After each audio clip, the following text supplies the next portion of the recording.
अस्सलाम वालेकुम नाज़रीन, एक और रेसिपी के साथ हाज़िर खिदमत हूँ। उम्मीद है आप लोग ठीक ठाक होंगे।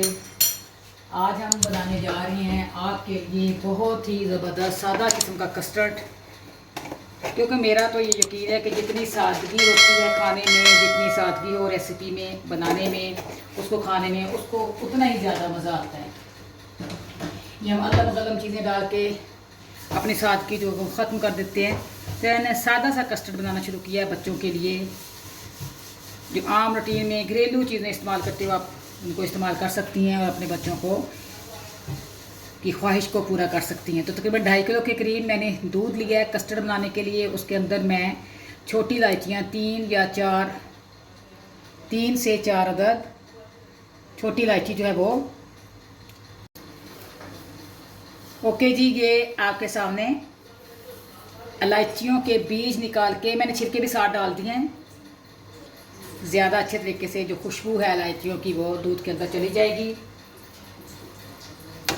इलायचियाँ डालने के बाद जस्ट आपने दूध को बॉइलिंग पॉइंट तक लेके जाना है। अभी ये दूध बॉयल नहीं हुआ, अभी इसको मैंने बॉयल करना है। इसी दौरान आपने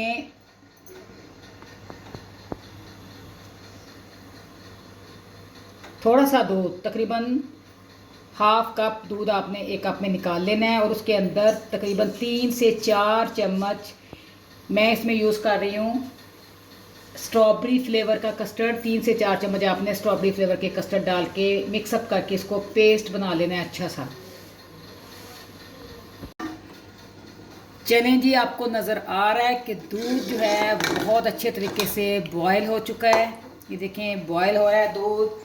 अब मैंने जो तकरीबन 2 साशे पैक थे मेरे पास स्ट्रॉबेरी फ्लेवर के, तकरीबन बन जाते हैं 3 से 3.5 चम्मच डोंगे के, ठीक है। उसको मैंने दूध के अंदर अच्छे तरीके से मिक्स किया है। थोड़े से दूध के अंदर मिक्स करने के बाद, पेस्ट बनाने के बाद मैं इसको हल्के हाथों से आराम से दूध के अंदर डालूँगी बॉइलिंग मिल्क के अंदर। उसको मैंने साथ साथ हिलाना है ताकि फुटकियाँ ना बन जाएं। तो आपने जो एहतियात करनी है कस्टर्ड बनाते हुए, एहतियात ये होती है कस्टर्ड बनाते हुए कि ये देखें मैंने दूध के अंदर एक पेस्ट बनाई थी। तकरीबन 3 किलो के करीब मेरे पास दूध है। 3 किलो के दूध के अंदर बॉइलिंग पॉइंट आने के बाद मैंने 2 साशे पैक जो है स्ट्रॉबेरी फ्लेवर के लिए थे जेली कस्टर्ड के, उसको पेस्ट बनाकर मैंने मिक्स किया है। अब इसको मैं बहुत लाइट फ्लेम पे पकाऊंगी ताकि अच्छे तरीके से कस्टर्ड हमारा जो है पकता रहे और साथ साथ गाढ़ा होता रहे। लेकिन आपने इसको साथ साथ हिलाना है ताकि कस्टर्ड नीचे ना लगे और फुटकियाँ ना बनेंगे। देखिए कितना ज़बरदस्त अभी ये पतला है। अभी जो पकता जाएगा ये गाढ़ा होता जाएगा। थोड़ी देर के लिए हम इसको पकाते हैं, फिर मैं आपको बताऊँगी कि किस पोजीशन पे ये आपका कस्टर्ड तैयार हो चुका होगा। देखिए बड़ा अच्छा सा कस्टर्ड जो है वो थिकनेस की तरफ जा रहा है, पक रहा है। साथ साथ मैं इसको हिला रही हूँ ताकि गुठलियाँ ना बने, साइड्स पे ना लगे और नीचे ना लगे। गाढ़ा हो रहा है। इसी दौरान मैंने इसके अंदर अब चीनी डाल दी है। कुछ लोग जो हैं वो इसमें ब्राउन शुगर भी डालते हैं, ये आप पे डिपेंड करता है आपने इसमें क्या इस्तेमाल करना है। अब मैं इसके अंदर तकरीबन, हम लोग कम मीठा खाते हैं, ज़्यादा इसमें फ्रूट्स भी अभी डालेंगे तो मीठा ज़्यादा हो जाएगा। तो मैंने इसके अंदर सिर्फ 3 जो चम्मच डोंगे के हैं वो इस्तेमाल किए हैं। उसके बाद मैं देखूंगी अगर ज़रूरत पड़ी तो मैं डाल दूँगी। आपने भी ऐसे ही करना है, उसको अच्छे तरीके से मिक्स करना है।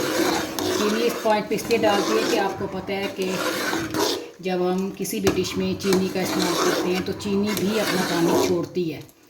तो जो ये कस्टर्ड गाढ़ा होगा, चीनी जो पानी छोड़ेगी वो भी गाढ़ा हो जाएगा, खुश्क हो जाएगा और बड़ा अच्छा सा टेक्सचर जो है वो हमें आखिर में मिलेगा। ये देखें मीडियम फ्लेम के ऊपर मैंने कस्टर्ड को पकाना शुरू किया था। हल्की आंच पे पहले रखा, फिर मीडियम किया ऑयल क्या से कहते हैं फ्लेम को, और अब इस हद तक ये देखें गाढ़ा हो चुका है। ये टिप्स इसके लिए कोई ख़ास नहीं है, इतनी टिप होती है इसके लिए कि जिस तरह कड़ी हम बनाते हैं और उसके अंदर पकोड़े डालने से पहले जितना पतला हम उसको रखते हैं बिल्कुल उसी पोजीशन में आपने इसको उतार लेना है। या जैसे हम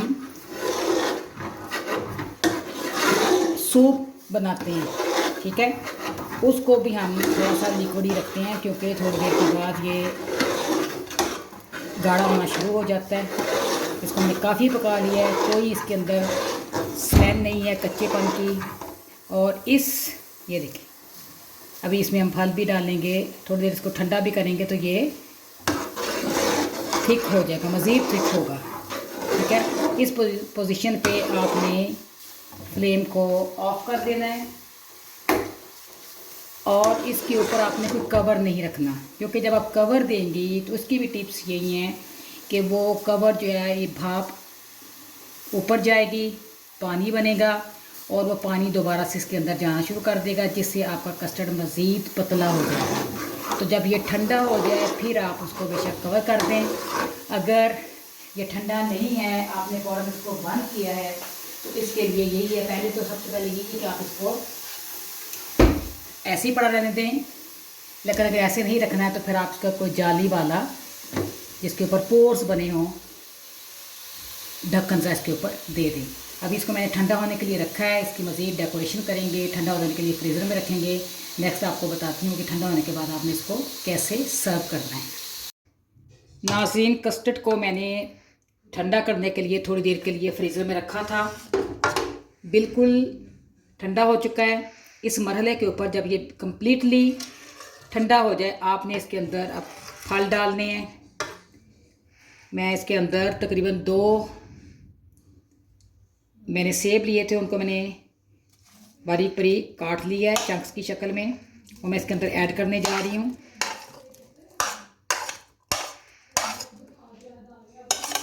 ये कस्टर्ड डाल दें। कस्टर्ड के अंदर आपने अच्छे से सेब को डाल के इसको मिक्स कर देना है। ओके जी, कस्टर्ड को क्रंची बनाने के लिए, यमी बनाने के लिए मैंने इसके अंदर मैरी बिस्किट्स को एक मैंने पैकेट लिया, उसको मैंने अच्छे तरीके से क्रश कर लिया है, वो मैं कस्टर्ड के अंदर डालूंगी। कितना ज़बरदस्त इसका फ्लेवर आएगा जब बच्चे इसको खाएंगे। एक पैकेट जो है मैरी बिस्किट लेके उसको मैंने अच्छे तरीके से उसके क्रश कर लिया और उसको मैंने एक लेयर की शेप दे दी है। अभी उसके ऊपर हमने फिर दोबारा थोड़ा सा कस्टर्ड डालना है, कस्टर्ड की लेयर बनाएंगे। और आप ये ध्यान में रखिएगा कि ये सारा कस्टर्ड मैं ठंडा यूज़ कर रही हूँ। अगर आप गर्म इस्तेमाल करेंगी तो फिर कस्टर्ड पानी छोड़ जाएगा। ओके जी, थोड़ी सी हल्की सी लेयर मैंने कस्टर्ड की और दी है। अब मैं इसके ऊपर बनानास मैंने लिए हैं 4 केले, उनको मैंने गोल गोल जो है वो कतलों की शक्ल में काटा है, उसकी थोड़ी सी मैं राउंड शेप में उसकी डेकोरेशन कर रही हूँ आपके सामने। अब इसको डेकोरेट करके दिखाते हैं कि किस तरह से आपने इतना ये अट्रैक्टिव बनाना है कि बच्चे इस क्रंची कस्टर्ड का मज़ा अच्छे तरीके से इंजॉय कर सकें, क्योंकि बच्चों को चीज़ अगर अट्रैक्ट करेगी तो बच्चे खाते हैं इंशाल्लाह। इतना अच्छा, इतना मज़ेदार ये फ्लेवर मैंने आपके लिए बनाया है आज की रेसिपी कि बच्चे ज़रूर इसको इंजॉय करेंगे। ओके जी, थोड़े से बनानास को मैंने आपके सामने डेकोरेशन के लिए डाला है। स्ट्रॉबेरीज़ को मैंने दरमियान में फ्लावर सा बना दिया है, बच्चों को अट्रैक्ट करती हैं। और स्ट्रॉबेरी की मैंने जेली बना के उसको क्यूब्स में काट के इस कस्टर्ड में, क्रंची कस्टर्ड में मिक्स किया है। उम्मीद है मेरी आज की रेसिपी आपको पसंद आएगी। इसको अच्छी तरीके से डेकोरेट करने के बाद आपने इसको फ्रीज़र में रखना है, और जब बिल्कुल ठंडी हो जाए, यख ठंडी, क्योंकि बच्चे जो हैं वो इसको यख ठंडा ही खाना पसंद करते हैं, तो आपने बच्चों को सर्व करनी है। मुझे अपने गांव में याद रखें। रमज़ान की एक मज़ेदार सी, डिलीशियस, सादा सी क्रंची कस्टर्ड की मैंने आपको आज बताई है। उम्मीद है मेरी रेसिपी पसंद आई होगी। काइंडली मेरे चैनल को सब्सक्राइब करें, मुझे अपनी दुआ में याद रखें, व्यूज़ दें। और रमज़ान के महीने में ख़ुसूसी तौर पर मेरी आपसे रिक्वेस्ट है कि मुझे दुआ में ज़रूर याद रखिएगा। आपकी दुआओं की तलबगार हूँ। इजाज़त दीजिए। अल्लाह हाफ़िज़।